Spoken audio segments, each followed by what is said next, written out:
Hi and welcome.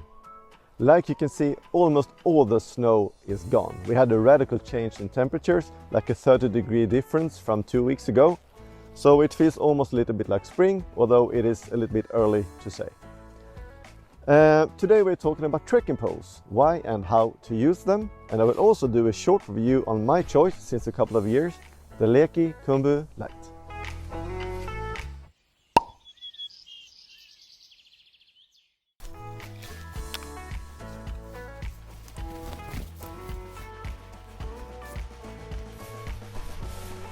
To use trekking poles or not to use them, that is the question.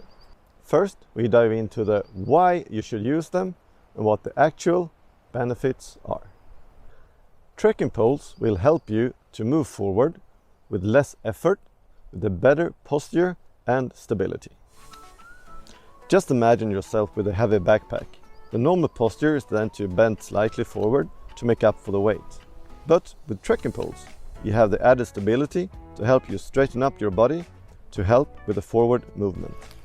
Using trekking poles also helps to protect your knees when walking downhill and improve your pace and power when walking uphill.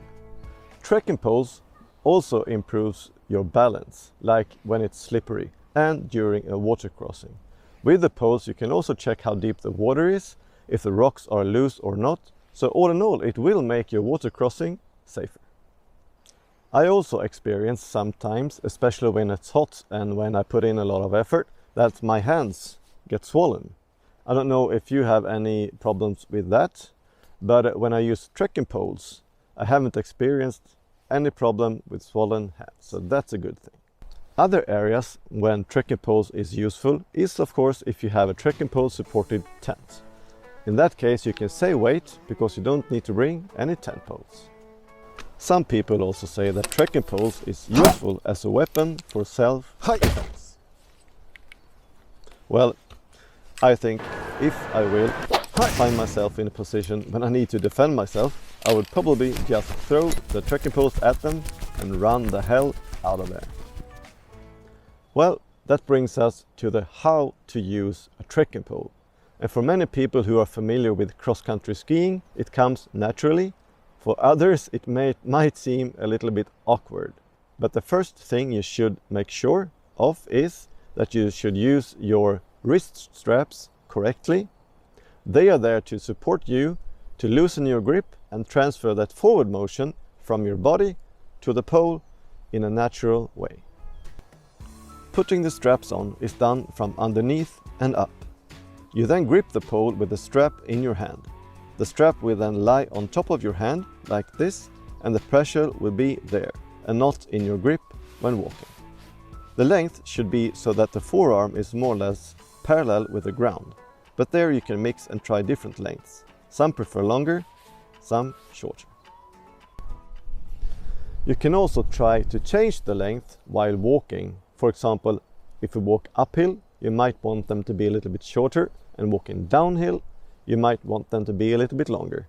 I never do that, but some people say it's preferable. Walking with the trekking poles is like walking when you're in a hurry and you use your arms to go faster. That means you use the right arm together with the left leg and opposite. Like you can see, you get a really good and powerful forward motion and you can really push your body forward. This is also a very good way of getting a good upper body exercise. But for hiking, you might not use that much force normally. When you look for the perfect trekking poles for you, you need to understand what you need and what you are looking for. If you want to use the trekking poles to pitch the tent, I would go for an aluminum pole with a speed lock mechanism. Regarding the handle, it is personal, but I tend to like the cork handles. It gives very little friction and a very good grip also when sweating. For the most ultralight options, you have the carbon fiber trekking poles as well with a twist lock mechanism. They are the absolute lightest ones out there. So if you're only out for a trekking pole to use when walking, that is the perfect choice. But if you want to set up the tent, like use them as a tent pole, I would stick with the aluminum trekking poles. They are much stronger and a little bit more reliable. My choice for the last 3 years has been the LEKI Khumbu Lite trekking pole. It was previously called the Cork Lite, I think, and is made out of aluminum, has a speed lock and a very comfortable cork handle. I haven't had any problems whatsoever. The locks are really strong and easy to adjust. The only downside to LEKI trekking poles, I would say, is the price. They are a little bit pricey, but they have also a very nice quality. But if you do a little bit of Googling, you will probably find a ton of other options out there that will work perfectly fine. As a final word, I would also recommend you to look away from the trekking poles with these anti-shock features, especially if you want to use them to pitch your tent. The more features you have on the trekking pole, the more likely they will break. If you want like a little bit more softer touch to the ground, you can use this little rubber ends that you can buy separately. Or sometimes they do follow with the purchase. That's it for today, and thanks so much for watching. If you have any questions regarding trekking poles or anything else, just put a comment down below and I'll come back to you as soon as I can. And don't forget to subscribe to support the channel, hit the notification bell so you don't miss out on any future videos, and the like button if you like the video. See you next week. Bye bye.